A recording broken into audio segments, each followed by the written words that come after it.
Good morning, Pastor Ron Jetter, Immanuel Lutheran Church, Grandview, Washington. We are ready for the season of Advent, the season of waiting to again announce the marvelous news that God is with us. Immanuel.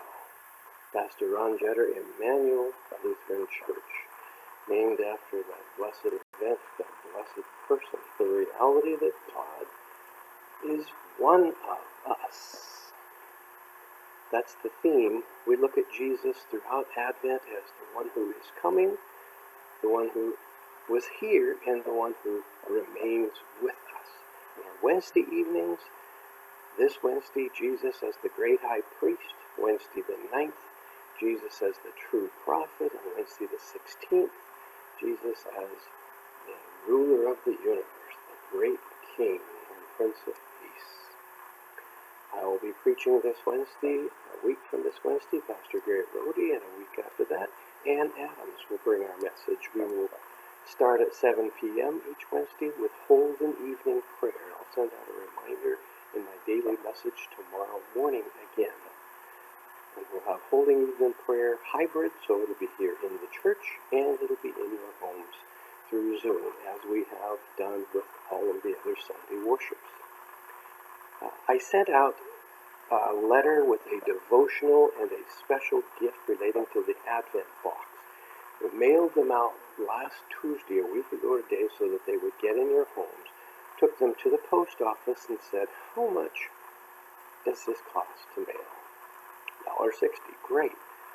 So if 3 forever stamps, which are $1.55, went on it, that would be $1.65.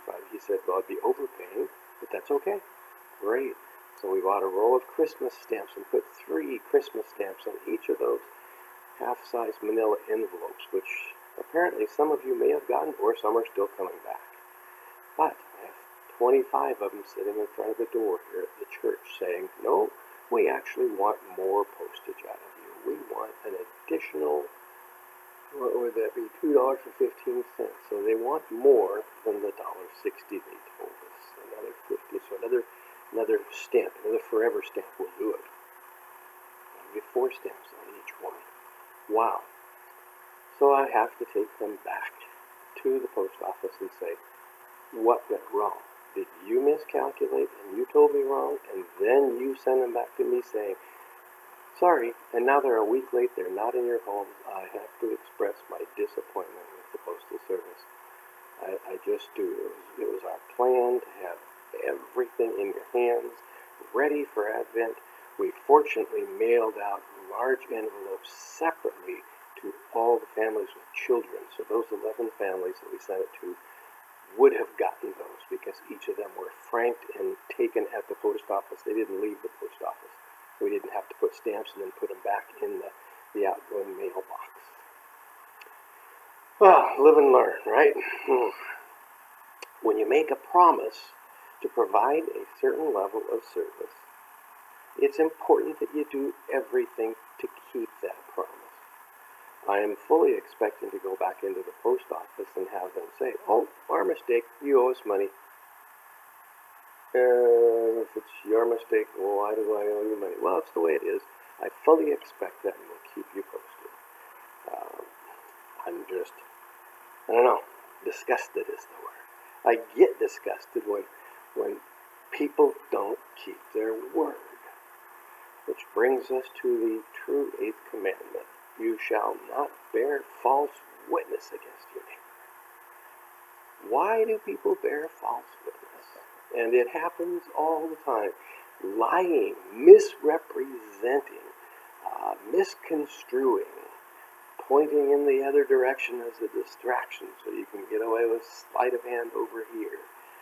It's not uncommon. The world of advertising is rife with bearing false witness. This specifically was written to a people who would bear false witness against their neighbor before a judge. Remember when Moses brought the Israelites to the mountain, he then had to appoint elders from each tribe because he was judging everything, little and big. And they finally said, Moses, you're going to wear yourself out. And so his brother talked him into appointing tribal judges, leaders of each tribe, and then they would listen to all the complaints coming from their people.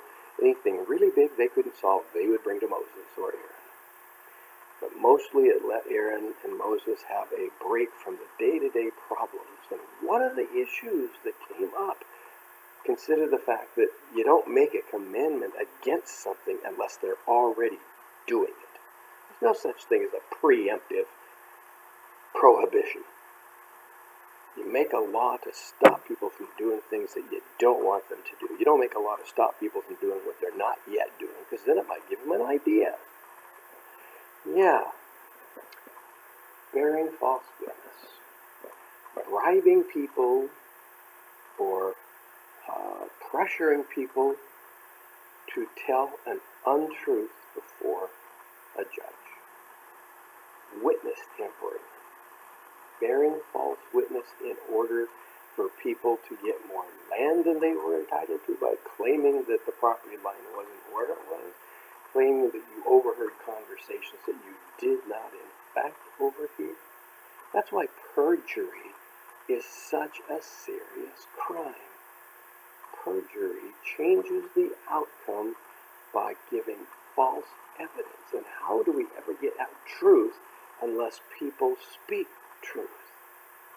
So that's the original use of this commandment, the bearing a false witness before a judge.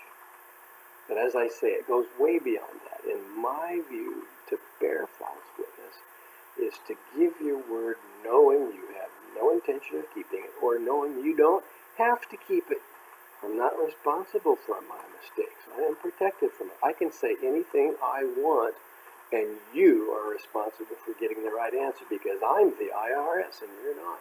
Ever hear that one? Yeah, good luck, boy. As I say, advertising. I had a video series that I had put together of various commercials. I made it for youth groups just to try to make them wiser consumers. You may have heard the phrase, caveat emptor, let the buyer beware. And then there's, of course, the voices of people like P.T. Barnum. A sucker is born every minute. Never give that sucker an even break. Yeah, well, there are people who think that it's their job to test you, and that if you aren't smart enough to figure out their lie, well, shame on you.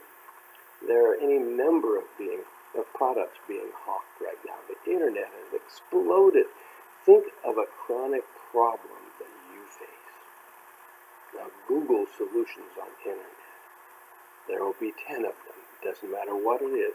A cream, a lotion, a therapy, a device, a surgery, a something or other. And it probably has no value whatsoever. They're making false claims, they're bearing false witness for the purpose of taking your money without giving you what you think you deserve. Maybe what we deserve is to just be fleeced, to be taken, to be robbed blind. And that the only way to not is to be sharp and as shrewd as the people who are bearing false witness.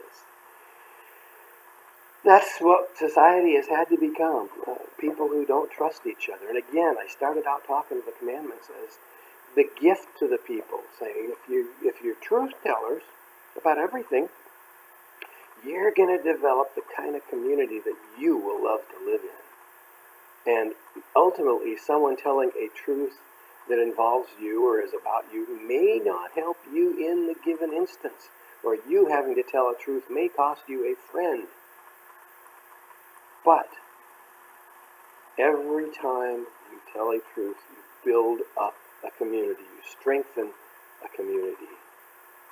You strengthen the trust relationship that allows humans to live with one another peaceably. And every time you stretch a truth or tell a lie, every time I basically switch one thing for another, do any of these kinds of tricks that are common in advertising, claim something and intentionally say that you misunderstood, that it's not my fault, it breaks down that trust. A lot of people say we have so little trust in community right now. They're probably right. Maybe there's a whole lot of false witnessing going on. Yeah. Good luck. Be truth tellers.